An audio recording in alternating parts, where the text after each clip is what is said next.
ये जो ये मतलब जनता को भटकाने का काम करते हैं ना, वो मैं मुस्लिम धर्मगुरु हूँ या फिर हिंदू धर्मगुरु हूँ, वो सिर्फ नैने होते हैं, सिर्फ अपने आप को चमकाने के लिए ऐसा करते हैं। बिल्कुल ही राजनीति धर्म से जोड़ के हो रही है, काम धंधा तो है ही नहीं। हाँ, ये तो बात सही है, इसमें कहने वाली कौन सी हो रहा है राजनीति धर्म राजनीति खूब हो रहा है भाई, चरम पर हो रहा है और धर्म के नाम पर हो रहा है, चढ़कर बिल्कुल पे हो रहा है। हिंदू मुसलमान खूब कराया जा रहा है भाई। भाई कह रहे हैं कि भाई हिंदू मुसलमान कौन कर रहा है? वो तो कहते हैं सबका साथ सबका विकास, सबको बराबर का सम्मान, सबको बराबर का योजनाओं का लाभ। देखो भाई, जो ये कहते हैं सबका साथ सबका विकास, वो तो नहीं कर रहे हैं, ठीक है। जो उनके चमचे हैं, समझ रहे हो आप, जो चमचे हैं वो ये मुद्दे को उठाते हैं जिससे जनता भड़कती है और फिर ये काम होते हैं, ठीक है। चमचे आप समझ जाओ कौन है, देख लो। क्योंकि कोई भी ऊंचा अधिकारी ये सब काम नहीं करता है, उसमें जो दो चार होते हैं जिन्हें थोड़ा बहुत इधर उधर से आता है ना, वो ही ऐसे भड़काओ भाषण देते हैं और वो अपना मतलब क्या नंबर बढ़ाने की कोशिश में लगे हैं। योगी जी के भी बयानों पे तो लोग बार बार कहते हैं कि ये भड़काऊ बयान देते हैं, तो फिर तो आपके हिसाब से जो आपने कहा वो भी साबित हो जाएगा क्या? योगी जी भी तो भाई बार बार उनके ऊपर आरोप लगता रहा है कि भड़काऊ बयान देते हैं भाई, जाहिर सी बात है वो देते हैं। कई बहुत सारे ऐसे बयान हैं जो बताइए कौन सा एक बयान बताइए ना, एक बयान बताइए योगी जी का। कटोगे मरोगे या क्या? देखिए क्या हुआ था, उन्होंने क्या बोला था, बटोगे तो कटोगे, ठीक है।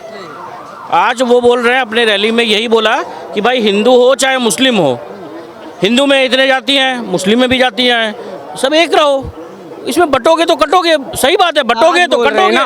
और देखिए सुनिए मेरी बात, विपक्ष ने उन पर हमला करा तब उनने ये बात मतलब डिटेल में समझाई कि मैंने ऐसे समझाई। पहले क्यों नहीं बोला भाई? पहले डिटेल में नहीं समझाया, उन्होंने हमेशा यही बोला बटोगे तो कटोगे। अब जिनकी मानसिकता काटने वाली है वो यही समझेंगे, जिनकी मानसिकता अच्छी है वो अच्छा सोचेंगे। अरे बटोगे तो कटोगे में दिक्कत क्या है? आज अगर कोई नारा दे रहा है कोई अच्छा चीज़, तो इसमें दिक्कत क्या है भाई? आपको हर चीज़ में विरोध करना है उनका? अरे भाई इसमें आहत होने का क्या बात है? अब ऐसी तब ऐसा विचार आता है भैया, जब मानसिकता ऐसी है तो फिर डिटेल में आके क्यों समझाया? जब विपक्ष ने उन पर कटाक्ष करा क्यों नहीं समझाया भाई?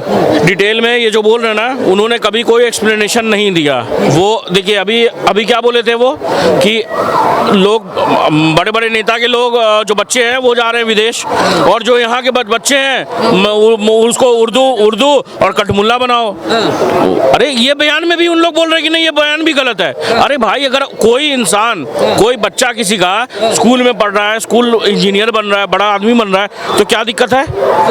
आप मेरे को ये बताइए कि मदरसा में पढ़ के बच्चा, कौन सा बच्चा IAS IPS बन गया? मगर स्कूल में पढ़ के कलाम साहब प्रेसिडेंट तक बने ना। मदरसे में नहीं पढ़े थे क्या वो?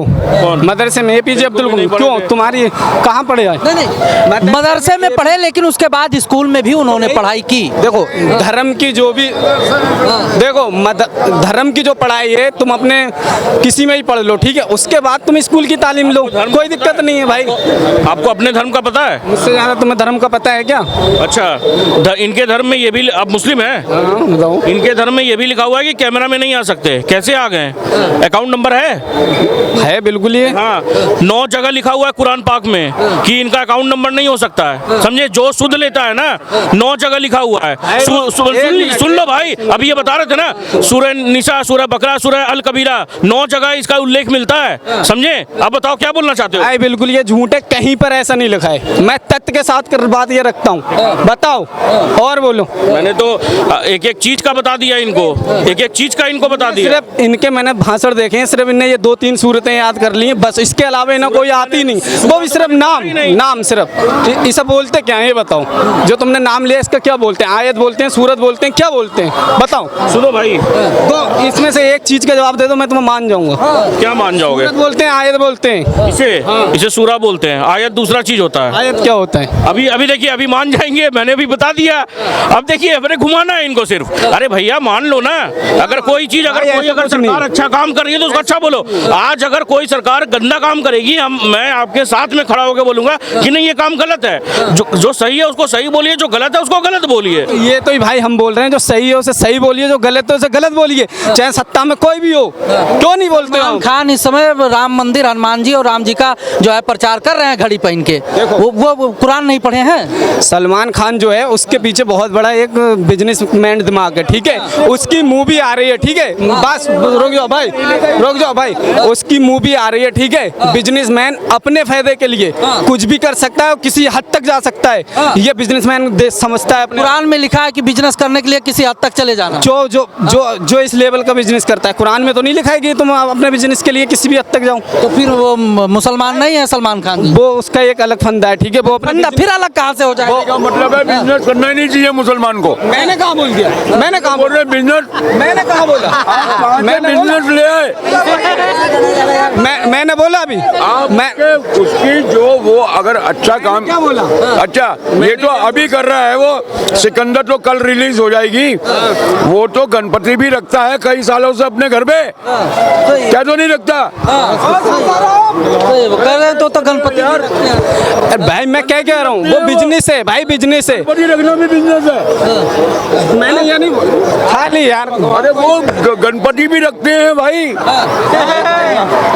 क्या यार, तुमसे बहस करना ही बेकार है। मत करो, उधर कैमरे के सामने करो। ये मन चंगा तो कटौती में गंगा, ठीक है ना। ईश्वर एक है, कोई किसी को मांगे, ऐसी बात है। अजमेर शरीफ है, दरगाह है, वहाँ पे बहुत सारे कास्ट के लोग जाते हैं, हिंदू भी जाते हैं, मुस्लिम भी जाते हैं, और भी चार कम्युनिटी जाता है।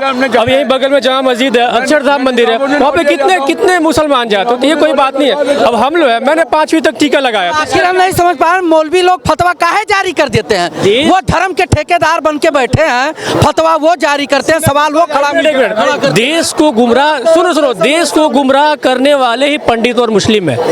ये लोग यही दो, और जो नहीं किया वो नहीं किया। और ये पता है, ये जो ये मतलब जनता को भटकाने का काम करते हैं ना, वो मैं मुस्लिम धर्मगुरु हूँ या फिर हिंदू धर्मगुरु हूँ, वो सिर्फ नैने होते हैं, सिर्फ अपने आप को चमकाने के लिए ऐसा करते हैं। जो पढ़ा लिखा अच्छा धर्मगुरु होगा, ठीक है, वो कभी भी जनता को गुमराह नहीं करेगा। धर्म की बात करें, धर्म की वो जो है भड़काते हैं, वो जो है गुमराह करते हैं, यही ना कहना चाहते हैं आप लोग? जो अपने आप को चमकना चाहते हैं वो ऐसा बयान देते हैं, ठीक है, जो चमकना चाहते हैं। और जो बाकी में धर्म के वो करता है, ठीक, वो तो भाई बंदा खुद ही चमको हुआ है, उसे क्या चमकने की जरूरत है? वो अपनी मूवी का प्रचार कर रहा है और देखना इसी सिर्फ घड़ी बांधने की वजह से ही देखना। तुम पहनेगा या ग्रीन कलर का पहनेगा वही चमकेगा, हैं? वही चमकेगा और कोई नहीं चमकेगा। हमने कहा बोला? ये कौन सी बात है? ये कौन सी लॉजिकली बात कर रहे हो भैया? मौलवी साहब अगर फतवा जारी करते हैं तो ये सवाल उनसे क्यों नहीं पूछा जाना? एक ही क्वेश्चन में आपको क्यों फतवा जारी करते हैं मौलवी? पंडित जी और मौलवी जी, ये अरे समी गेंदबाज समी के ऊपर फतवा जारी करते हैं, उनकी बिटिया होली खेल लेती है, उस पर फतवा जारी, झगड़ा करवाते हैं। एक मिनट मुसलमान जागरूक है। मौलवी ने फतवा जारी कर दिया, लेकिन फतवे पे अमल कहाँ होता है? मुसलमान नहीं करते हैं अमल, ये भी बात समझिए। अगर अमल अगर पढ़ा लिखा है चुका है, बहकावे में नहीं आने वाला है किसी के।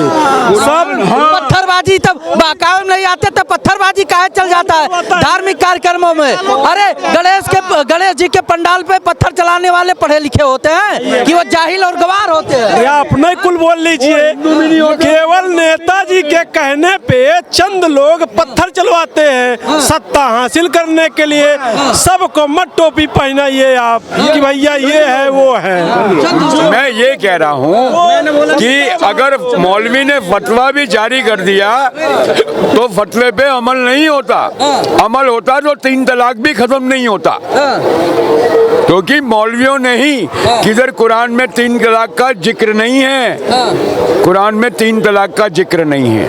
फतवा जारी हो रहा है यहाँ पर पानी पीने पे, होली खेलने पे। आप कह रहे हो कि क्या दिक्कत है? हमारे धर्म गुरु हमको संदेश देते हैं, उनके गुरु उनको संदेश देते हैं, उन्हें जो अच्छा लगेगा वही करेंगे, क्योंकि पढ़ी लिखी जनता है। हमारे धर्म गुरु हमको कहे पत्थर चलाए तब पहले सोचेंगे तब काम करेंगे ना। वैसे उनको गुरु हैं, वो कहेंगे फतवा तो वो समझेंगे तब न करेंगे। ये तो आप बार बार फतवा चिल्ला के तो आप दंगा करवा देंगे भाई। संभल में हजारों आदमियों की भीड़ लग जाती, वो सब जाहिल गवार थे। आपका कहने का मतलब यही है ना? वो उनको समझ नहीं था, इन्होंने सिर्फ और सिर्फ एक गलत मैसेज सुनो, संभल यहाँ इतनी तेज क्यों गया? संभल का मौलवी जेल में है, जमानत नहीं हो रही है। या तुम ही बोल रहे या फिर हम ही को ही बुलवा लो। आप बोलिए भाई। भैया कब्रिस्तान खोदोगे, इतिहास खोदोगे, क्या खोदना है? हमें रोजी रोजगार से भटकाया जा रहा है, मुद्दों की बातें नहीं हो रही है। पत्रकार पहुंच कर फतवाजी बोल दिए, मौलवी जेल में है, देश का जो मस्जिद के मौलवी हैं वो जेल में है, जमानत नहीं हो रही है। जमानत के लिए एड़ी चोटी का जोर लगा चुके हैं कल तक। तो अगर आपको कोई मानता है, धर्म गुरुओं को कोई मानता है और वो गलत रास्ते पे लेके जा रहा है, तो बवाल तो हो सकता है कि ऐसा नहीं हो सकता। तो बवाल के बाद का रिएक्शन क्या है वो भी तो देखिए। वो मौलवी को अभी तक जमानत नहीं हुई है। मौलवी को जमानत नहीं हुई है, कह रहे हैं कि सीओ साहब का बयान सुने हैं, कैसे जमानत हो जाएगा? योगी जी का शासन समुदाय विशेष को टारगेट करके राजनीति करते हैं, कैसे उनको जमानत? मौलवी की वजह से ही तो दंगे भड़के, उन्होंने उकसाया तो दंगे भड़के। दंगे भड़कने की वजह से वो बाद में सीसीटीवी कैमरे में सब चीजें आई है। अरे दंगे भड़के नहीं, मुस्लिम समाज को टारगेट किया जा रहा है।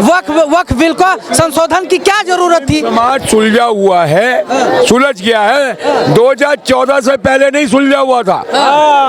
2014 के बाद मुस्लिम समाज सुलझ गया है। मैंने 92 का दंगा पूरे देश में प्रदर्शन कर रहे हैं। मैंने 92 का दंगे का भुक्तभोगी हूँ, जब बाबरी मस्जिद ढही थी। लेकिन जब अयोध्या का राम मंदिर बना तो एक भी दंगा नहीं हुआ। तो मुस्लिम जागरूक हैं, आप समझिए बात को। 92 के जब दंगा हुआ, मस्जिद ढाई गया जो गुम्बद, लेकिन उसके बाद जो अयोध्या का मंदिर बना, अयोध्या का मंदिर बनने के बाद कोई दंगा नहीं हुआ सर। तो मुस्लिम जागरूक है, लेकिन चंद लोग हैं जो चाहते हैं कि हमारे भारत की छवि खराब हो। अब की छवि कौन खराब करना चाहता? विदेशी ताकतें भी बैठी हैं। आज अगर यूएई के सुल्तान, यूएई बोल रहा हूँ, यूनाइटेड अरब अमीरात, उनके सुल्तान आते हैं और हमारे प्रधानमंत्री को गले लगाते हैं, और हमारे प्रधानमंत्री वहाँ जाते हैं तो उनको गले लगाया जाता है। वो खुद गले लगाते हैं, टीवी में अखबार में फोटो आती हैं। तो दुनिया क्या देख रही है हमारे देश को, वो मायने रखता है। हमारे इधर तो क्या घर की मुर्गी दाल बराबर है ही, हमारे इधर तो ऐसा ही है। लेकिन ग्लोबली दुबई में जाते हैं शेख गले लगाते हैं, अब इंडिया में आते हैं पूरा मुसलमान। अरे दुबई में और कौन मिलेगा, कौन गले लगाने आएगा? सुल्तान ही आएंगे। लेकिन जो भारत के सुल्तान है वो रोडों पे बैठे हैं वक्फ बोर्ड बिल संशोधन को लेकर, उनका कोई माने मतलब नहीं। वक्फ बोर्ड का जो मसला है, अगर उसमें ट्रांसपेरेंसी चाहिए, मेरे मुस्लिम भाई दोस्ती भी बोलते हैं कि वक्फ बोर्ड को 200 करोड़ रुपया अगर हर महीने आता है, वो खाली मस्जिद और अपना कब्रिस्तान और मदरसे बनाने के अलावा मुसलमानों के लिए क्या किया उन्होंने?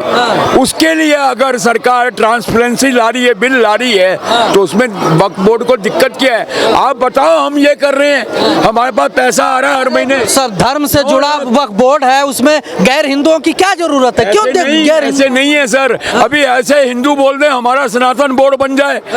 100 करोड़ हिंदू हैं, 30 करोड़ मुसलमान हैं, आप क्या बात कर रहे हो? हम तो नहीं ऐसा बोल रहे हैं ना कि हमारा भी एक बोर्ड बन जाए।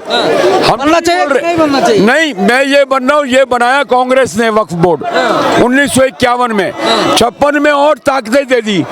तो वो ताकतें दी हैं, वो ताकतों का मुस्लिम कम्युनिटी के लिए क्या इस्तेमाल हो रहा है?